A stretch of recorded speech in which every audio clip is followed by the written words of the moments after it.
Hi, today we're going to be talking about our experience at Steam Whistle Brewery and what we learned. Slide 2, Background History. To begin, Steam Whistle was founded in 1998 by three men who go by the name of Greg Taylor, Cam Heaps, and Greg Cromwell, known as the Three Fired Guys.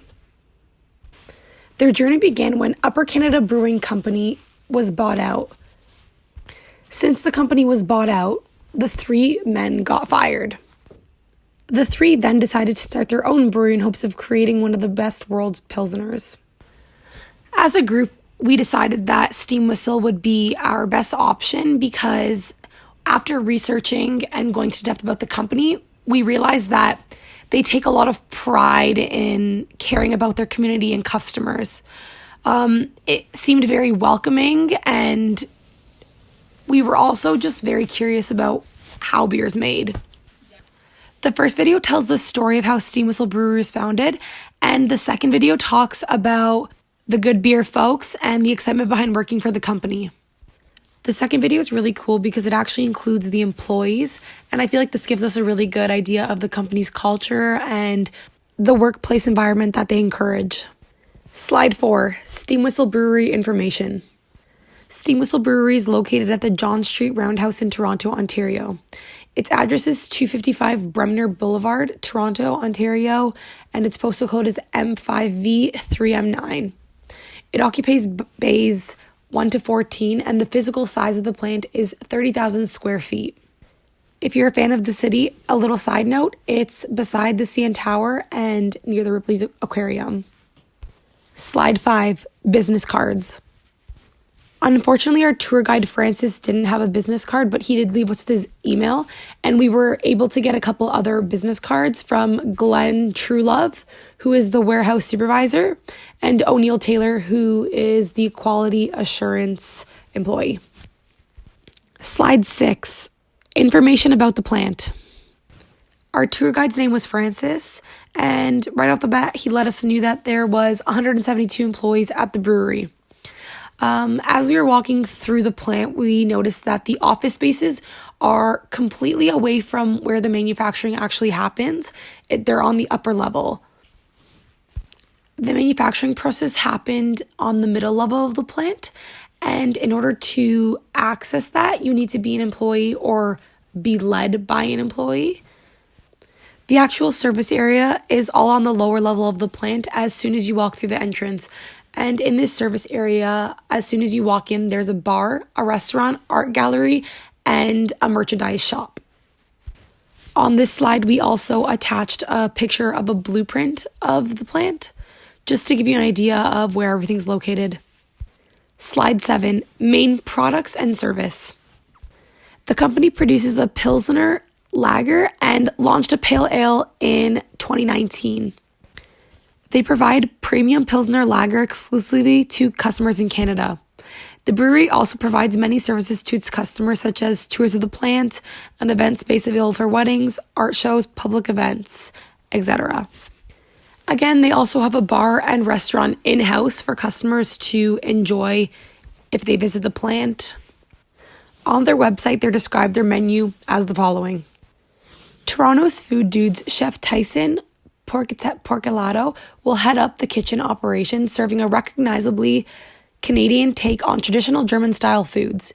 Using fresh local ingredients while building memorable culinary experiences, the talented Tyson Porcelato has put together a menu that includes traditional German fare like pretzels, schnitzel, and roast pork hock, with modern features like vegetarian and vegan dishes to suit all dietary needs, which I think is really cool because they're being inclusive and recognizing that not everyone likes the same thing, which is great that they notice that, especially in the society we live in today.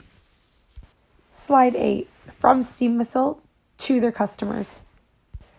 In this slide, there's a video that just shows what Steam Whistle has to offer to its customers.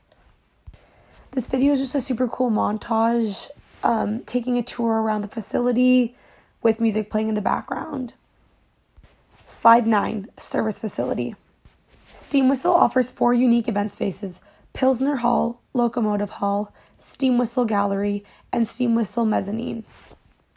They accommodate groups of 12 to 1,000, and the prices are available online, and there's an option to request a quote as well.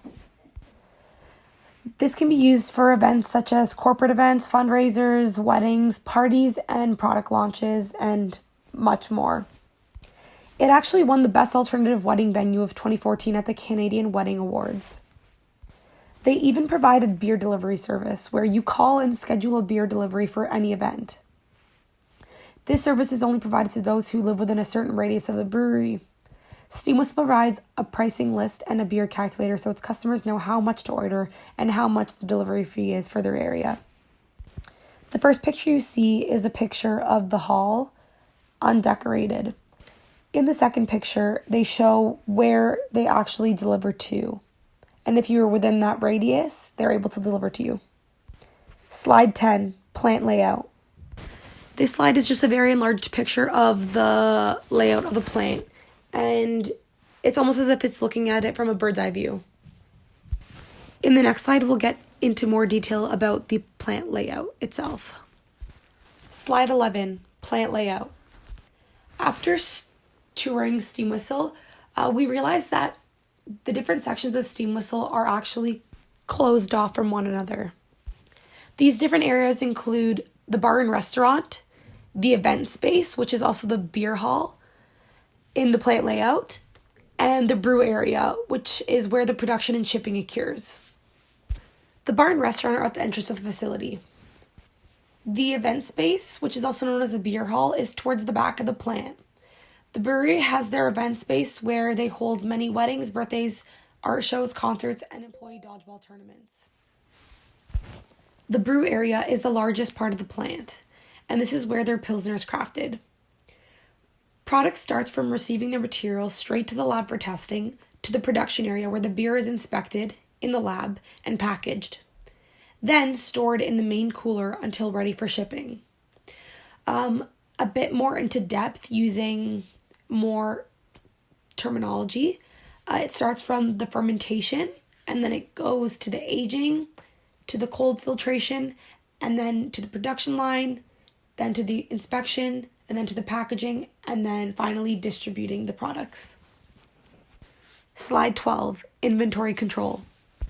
Steam Whistle Brewery actually uses a periodic inventory system, and this means that they don't track their inventory every day, but after certain periods of time, the inventory is tracked and counted.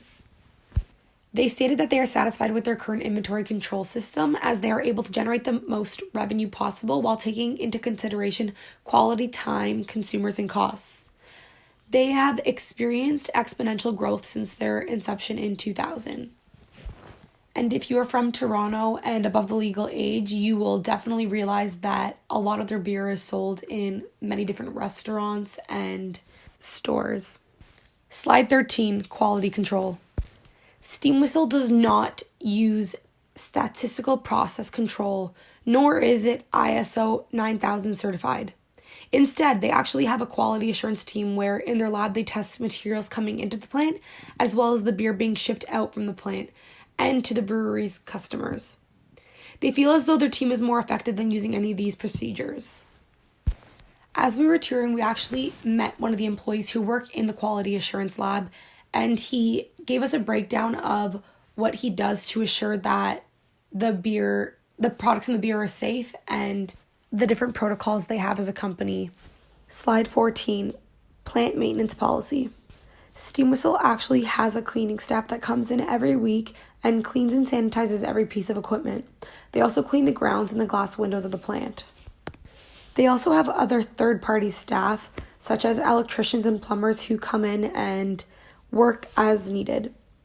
The electricians are in charge of installing and maintaining the wiring and control equipment through which electricity flows throughout the plant, and the plumbers install, repair, and maintain pipes, fixtures, and other plumbing equipment used for water distribution and wastewater disposal throughout the plant. Slide 15, manufacturing process. A batch manufacturing process is used as they create their beer in a high volume by kegs and cases using a step-by-step process. Continuous flow is also used as the ingredients used to make the beer are constantly undergoing the different stages of the beer making process. The 4 ingredients include yeast, malted barley, pure spring water, and hops. In the next slide, you'll see a picture of the following ingredients. Slide 16, manufacturing process continued. The manufacturing of this beer consists of a lengthy process of combining the 4 ingredients used in this beer: yeast, hops, pure spring water, and malted barley. In the picture below, you'll be able to see hops, spring water, and malt, and what they look like in a physical form. Slide 17, manufacturing process continued. In this slide, there's just a few pictures showing the different processes and how Steam Whistle actually has labels on top of all the machines and what they're used to do. Slide 18, manufacturing process continued.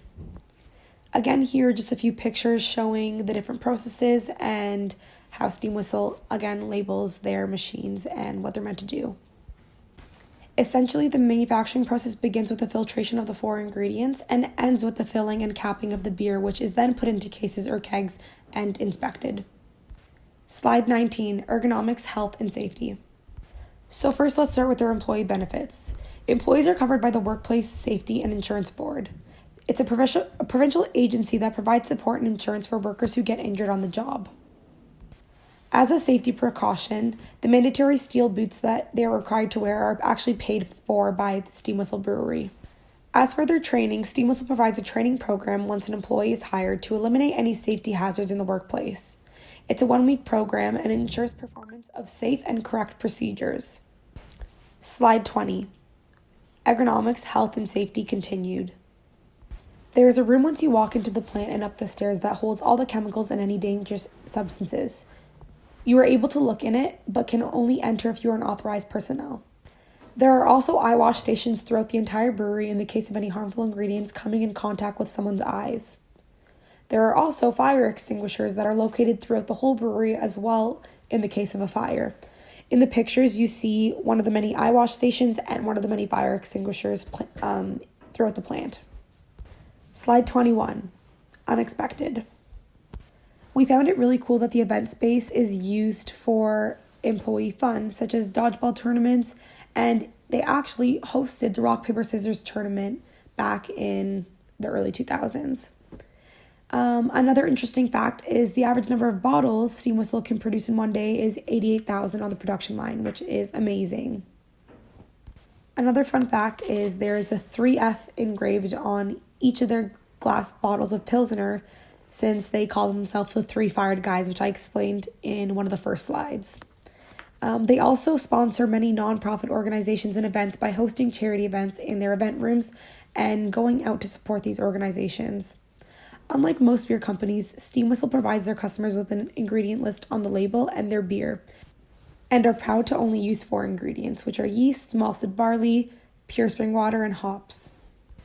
The one thing that we were most impressed about was their green initiatives. They use all natural ingredients and use green bottles, which are made with 30% more glass and can be used more than 45 times. Instead of printing their logo, they actually paint it onto their bottles.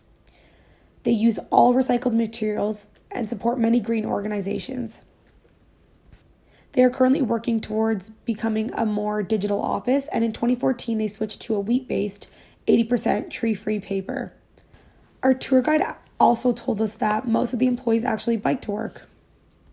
In the pictures, you can see the green bottle that they use, and in the other picture, you actually see that they are a recipient of several environmental awards. For more details, here's what they wrote on their website. Our unique green glass bottle is made with 30% more glass. This means that the same bottle can potentially be washed, inspected, and refilled more than 45 times. About 3 times as many the industry standard brown bottle. Our painted logo not only saves trees from becoming label paper, but also eliminates ink, varnish, and glue from contaminating the water drained from our bottle washer. The Good Beer folks are proud of the fact that every element from our packaging line is recycled.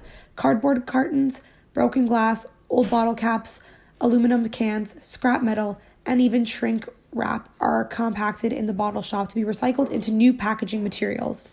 We also have the Sprent grain from our brewhouse shipped to our farmers in Wellington country to be used for animal feed. In the next slides, we just included some photos from the brewery tour and our thank you email to Francis.